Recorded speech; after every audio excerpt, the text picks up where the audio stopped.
Well, good afternoon, everyone. The H1B Guy here, and today, the H1B Guy live on June 29th, 2023, bringing you the third anniversary edition of the H1B Guy.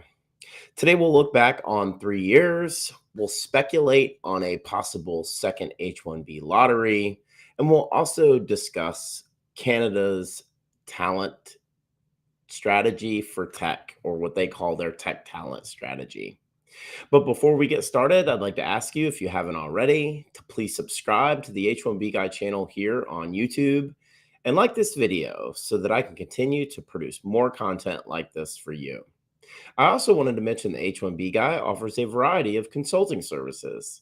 I help businesses and individuals solve complex work authorization issues in the recruitment process while bringing awareness to employment-based immigration benefits. If I can help you, please reach out. I'd love to hear how. And today's live stream is brought to you by Syndesis and Path to Canada, the ideal plan B for high-skilled immigrants currently located in the U.S. whose status may be uncertain, by PERM-Ads.com, the industry leader in providing a seamless experience for employers and immigration attorneys navigating the complex PERM recruitment ad phase of the labor certification process, and by Mob Squad. Are you a technology professional facing U.S. work visa-related challenges? Don't leave your fate up to chance. Our partner, Mob Squad, has a solution. Join the squad.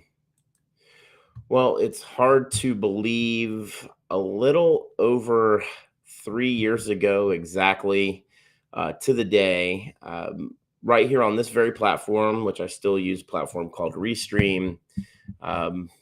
I introduced myself as the H1B guy to my network and really to the world. It was a concept that was created in the pandemic in quarantine, and decided in the beginning of June, registered the H1BGuy.com, created the H1B Guy YouTube channel and all of the socials starting in the middle of June. And after several weeks of work, made the decision on June 29th to go live for the first time. And during that period of time, we've grown a lot. We've met a lot of very cool people and cool companies. But I would be remiss if I didn't start off by thanking our sponsors, Mark Pavlopoulos and the team at Syndesis and Path to Canada. Mark has been on since 2021 as a sponsor and continues to be a valued supporter and partner here on the platform. Carl Balsmeyer and the team at PERM-Ads.com. Carl has also been on since 2021, and he has an excellent and talented team. And they've been a huge supporter and a great partner here of the H1B Guy, as well as Mob Squad. And that's Arif Kamani and Jamie Rabior and the entire team at Mob Squad, who is nothing but a first-class white glove outfit, and they've been a sponsor here on the channel going back to 2022. So very thankful for their continued support and partnership. I look forward to what we're going to accomplish going forward. A couple of quick highlights that some of you may or may not be interested in. The H1B Guy on YouTube crossed over 550,000 views. I know that's very small in the YouTube ethos, but absolutely something worth acknowledging. And we're currently at 5,500 subscribers. The H1BGuy.com continues to perform well with over 180,000 hits. So for those of you who continue to support me, as I said, just cannot do this. I also wanted to thank my good friend Betsy Robinson and the entire team at Tier 4 Group. Thank you for allowing me to be a part of your organization.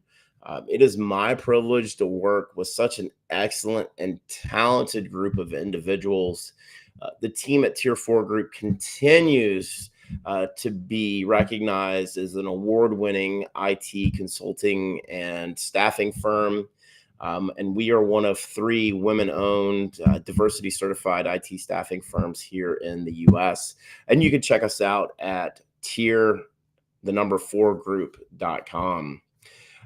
I'd also like to take a moment and thank the handful of other organizations that continue to utilize my services, uh, as as well as those that I've had the chance to meet over a one-on-one consultation basis. I've met individuals from all over the world, and it's really my privilege to meet you. And I hope that I've been able to provide you with a very small peace of mind and an honest approach to your unique situation. And again, to all of my YouTube subscribers, Twitter followers, the H1B Guy Telegram community, Facebook, Instagram, LinkedIn, thank you for, most importantly, your views, your likes, your comments. I cannot do this without you. And I just really appreciate your continued and ongoing support and encouragement that each of you have provided to me over the last 3 years. So, with that being said and that out of the way, I wanted to move into one of the questions I continue to receive. And I think the timing on this question is extremely valid right now.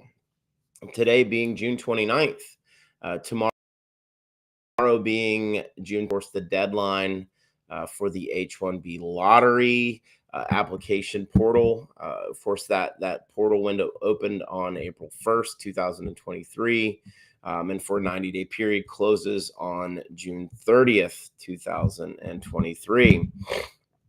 And I'm hearing, a lot of folks that tend to disagree with my opinion. I've been pretty bullish on my take and opinion that I don't believe there will be a second H1B lottery. But I will tell you that I've been hearing some murmurs and some rumors of potentially the possibility of there being a fairly low application rate, taking into account that over 110,000 registrations were selected for 85,000 spots. There's still a pretty good buffer, if you will, of about 25,000 or so slots. So again, when I do the math, even if application rates are lower than expected or anticipated, I still right as of right now, until maybe some more data comes out over the next couple of weeks. But as of right now, I just don't believe that there is going to be a second H1B lottery. But again, as I mentioned, hearing some murmurs of a possibility of that. And again, that goes back to the fact that there's been really a lower than anticipated application rate.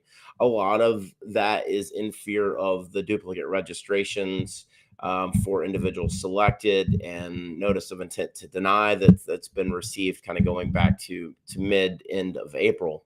But again, we've got literally about 36 hours here for that H1B lottery application window to submit a physical paper application. But I'd love to hear from you. Do you guys agree? As bullish as I've been on the fact that I don't believe there will be a second lottery, just looking at the overall registration selections, are you feeling like, based on some of the information that we're hearing, maybe a lower than anticipated application rate, could that lend itself to the possibility of a second lottery sometime in the next couple of months? I think if we were to look at when or if a second H1B lottery were to be held, a second selection by USCIS, I would say that would most likely be sometime between mid-July. So maybe we're looking at somewhere around July 17th through maybe August 30th, somewhere in that 6-week window. But again, I'm not anticipating a second lottery as a possibility. But if it were to happen, and it is something that USCIS is legally obligated under the INA to assign all H1Bs for fiscal year 2023, that would have to occur most likely a month or so after the end of tomorrow. So from June 30th to potentially the end of July, and then kind of in mid-August. Of course, we didn't have a second lottery last year. I was anticipating the possibility of a very small second lottery that may occur. It didn't happen. So that's what's kind of led me to be pretty bullish on the fact that I don't believe a second lottery is a possibility for this year. But if we look back historically at the previous 3 years and the timelines on when it did occur, it was end of July through kind of mid-August when they held that second selection. So the next couple of months will be very telling in terms of overall application rates. Again, we had historical registrations over 700 and 700,000 plus registrations for 85,000 spots, and I think we continue to see how the H1B lottery, the annual H1B lottery in its current form, as it's gone to this electronic registration process, and we've seen the multiple registrations really continue to grow year over year. Again, as a reminder, the first electronic registration occurred in March of 2020, right? So right at the beginning of the pandemic, and really right before quarantining started here in the US back in 2020. So a lot has changed in 3 years. Subsequently, there were, 300,000 applications plus, and then 400,000 applications plus, or registrations, I should say, and then 700,000 registrations plus over the last couple of years. But again, I still, if you want a definitive answer from me on what does my gut tell me, what does my instinct tell me, what are my sources telling me, I'm still pretty bullish on the fact that I don't believe there will be a second H1B lottery. I plan to do more of a long form edited post on the possibility of a second H1B lottery, kind of a continued post, as I put one out a few months ago. So look for that maybe sometime in mid-July. But thank you for those of you who have decided to join in here this afternoon. I really appreciate you taking the time. It is a little after 1 o'clock here on in the US on Eastern time. So those of you who may be joining on your lunch break, thank you so much for taking time to join in and celebrate the third anniversary of the H1B Guy here in the H1BGuy.com. If you have questions or comments, please feel free to drop those in the chat. I want to make some time here towards the end of the conversation to do a brief or quick Q&A. So if you do have questions or comments, please feel free to drop those in the chat, and I will be sure to get to those. If you're looking for ways you can support the H1B Guy channel and the H1B Guy platform, you can do so currently through the live stream via the super chat function. If you're watching or listening to this at a later date, you can do so via the super thanks. I want to thank all of our individuals who have contributed, who have helped produce or sponsor a show. As many of you know, I reinvest that back into the technology that helps bring you these live streams. Unfortunately, while I am streaming in 1080, Comcast here outside of Atlanta, where I live, definitely has some bandwidth caps on it. So that's why we may be a little clearer than probably you would expect from something that's being shot in HD. But thank you so much for those of you who have taken time to join me here this afternoon. Again, if you have questions or comments, please post those in the chat. On Tuesday, some of the biggest news came out of Collision, which is Canada's immigration annual conference. And, as I alluded to, Canada's tech talent strategy, right? Canada's immigration minister, Sean Fraser, announced Canada's tech talent strategy on Tuesday, June 28th, during Canada's Collision conference. And so some of the highlights of the tech talent strategy include a new 3-year open work permit for H1B visa holders, a new innovation stream under what they call the IMP, an initiative to attract digital nomads, as well as a STEM-specific draw under category-based express entry, and then improvements to existing tech programs that are already in place. Excuse me. I will say that the open work permit for H-1B visas nearly broke immigration Twitter on Tuesday. Those that broke the news, there were a lot of comments and a lot of discussion surrounding what this open work permit means for H-1B visa holders here in the US. And I wanted to just go over a couple of things in terms of the timeline and then what I think about it. But beginning on July 16th, H-1B visa workers that are here in the US can apply for a 3-year open work permit, which means that no job offer is required. And it also includes spouses and dependents. So the application window, as I said, will open on July 16th and will remain open for 1 year or 10,000 applications. And I think what's really interesting about that, if we look at 10,000 applications, 3-year open work permit in Canada, um, to me, this is really Canada doubling down on pipelining and attracting H-1B visa talent here in the U.S., many of which are most likely mired in this green card backlog. And um, a recent I-140 number was put out by USCIS that states that there's over 700,000 individuals currently in the green card backlog. So it's no surprise to see Canada looking to specifically target H-1B visa talent here in the open work permit. The thing that I find most interesting when I look at this piece is that um, there's probably somewhere over 300,000 plus, if not more, individual H-1B visa workers here in the US. So it's a very small percentage when we talk about 10,000 applications total, compared to the amount of individuals that are living and working here in the US. But the fact that it's an open work permit and does not require a job offer is pretty unprecedented when we look at kind of an open borders for tech talent in Canada.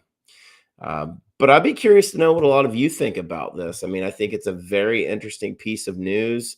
The other, you know, points that I highlighted, the new innovation stream, that's going to be towards the end of the year and we'll move into 2024. They're digital nomads, right? Well, I've covered the digital nomad piece, specifically Costa Rica and Colombia, where they are offering digital nomads as remote workers that have full-time employment.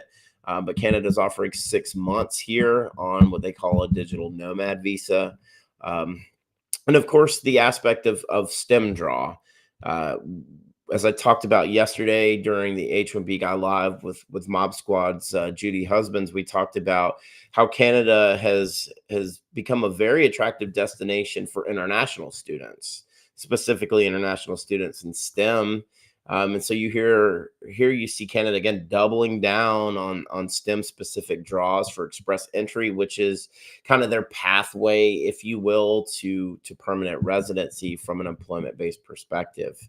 Um, but this is where, we've got to talk about how broken the current high skilled immigration system, the H-1B visa program, how it's becoming less and less attractive for truly high skilled immigrants that are looking to come to the U.S. I've talked a lot about H-1B visa reform over the years.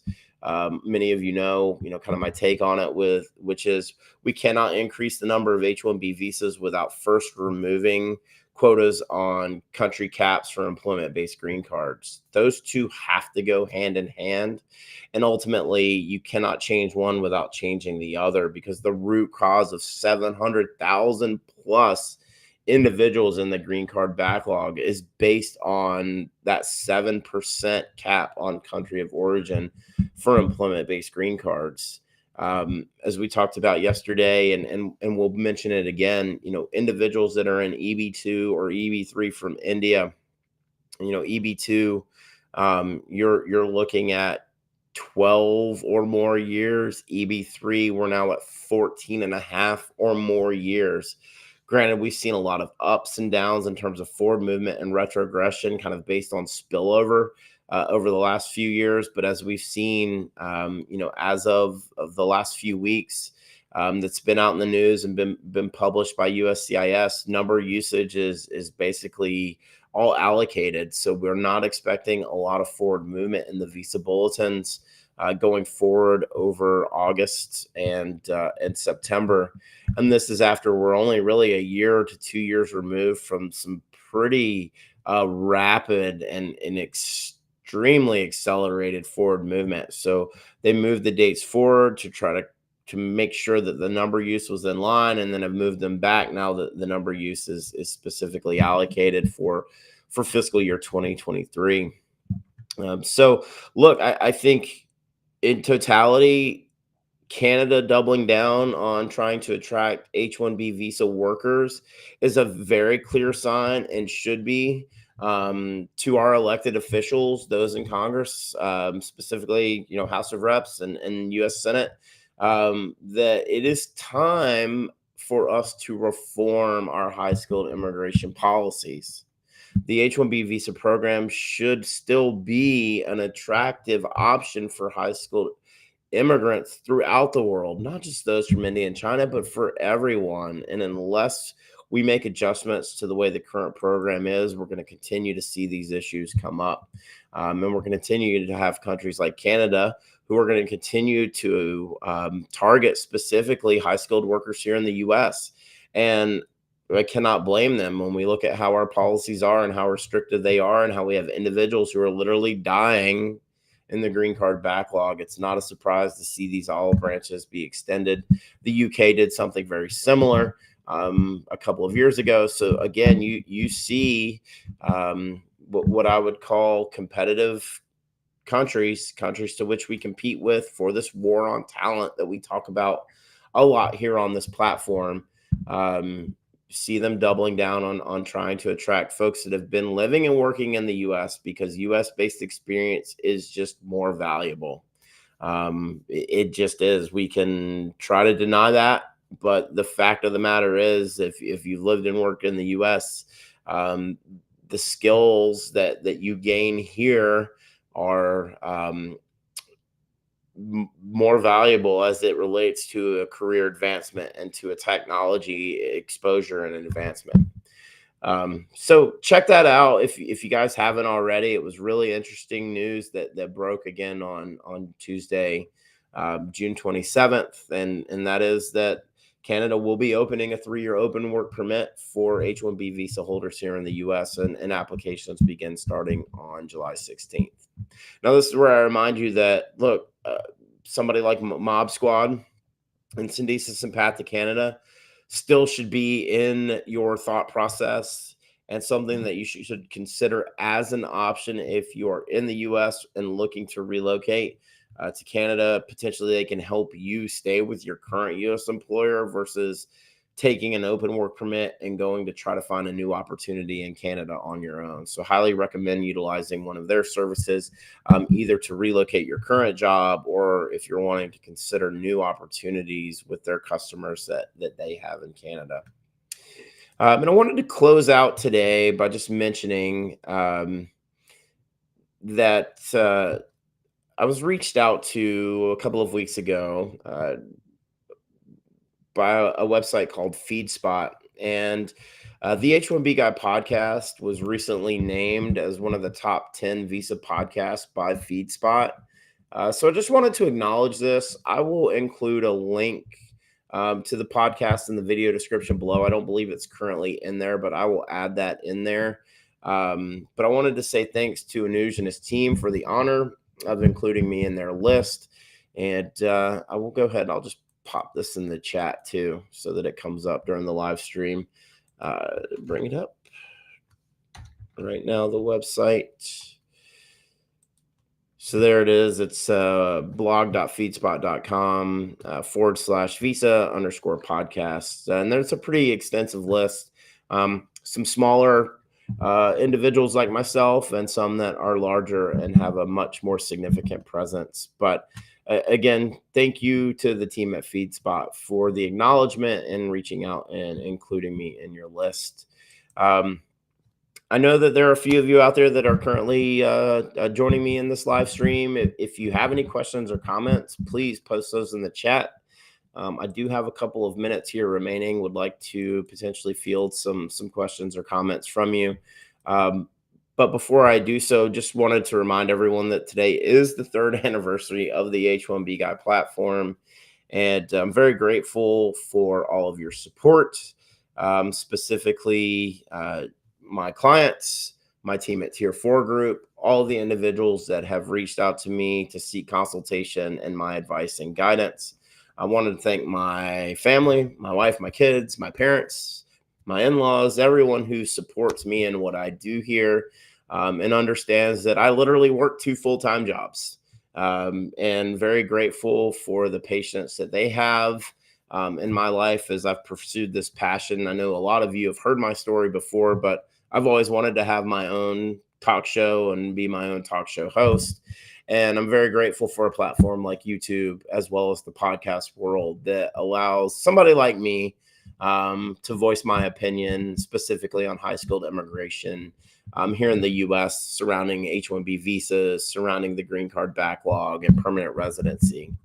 I cannot thank you enough for your time and your support. And I just wanted to say it one more time. So with that being said, I don't see any questions or comments, which is fine. I know this is a little after lunch here on a random Thursday. But of course, if you do have questions or comments, you can always reach out to me directly. You can set up a time to meet with me via the h1bguy.com. Would love to have your interaction, your comments on Twitter, on Instagram, on Facebook. Thank you to everyone who reaches out to me via those platforms. Also, as I mentioned, on Telegram. If we're not connected, if you're not following me on LinkedIn, please seek me out on LinkedIn. And as I mentioned, the team at Tier 4 Group, tier4group.com, please check us out there if we can be of service to you in your IT staffing and recruitment needs.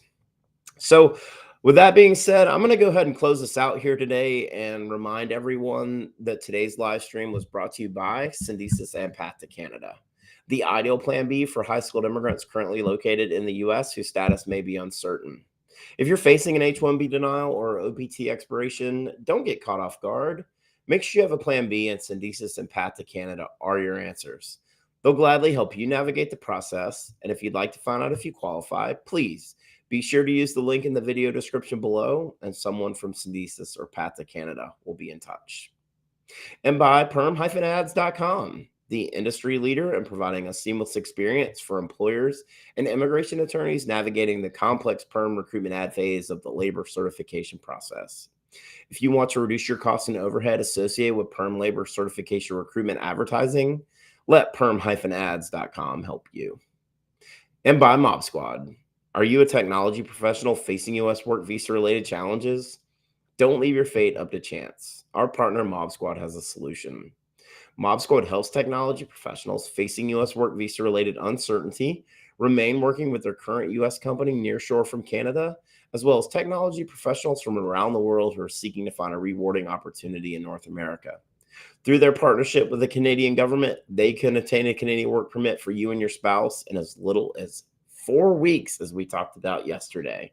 So whether you're looking to stay working with your current U.S. company or you want to find a new opportunity in Canada, please find out how the team at Mob Squad can help you via the link in the video description below. Just wanted to ask you one last time, if you haven't already, please like this video. Make sure you're subscribed to the H1B Guy channel here on YouTube, and click the bell for notifications so that you're notified anytime we post new content here to this channel or go live like we have here today on June 29th at 1 p.m. Eastern to celebrate the 3rd anniversary of the H1B Guy platform. If you've made it this far, I just want to say thank you so much for taking time to watch my live stream, to join my live stream, watch this video, listen to the podcast. I really appreciate your ongoing and continued support. As I mentioned, follow me on Twitter, connect with me on LinkedIn, check out the h1bguy.com. I'm Robert. I'm the H1B Guy, your global source for all things H1B.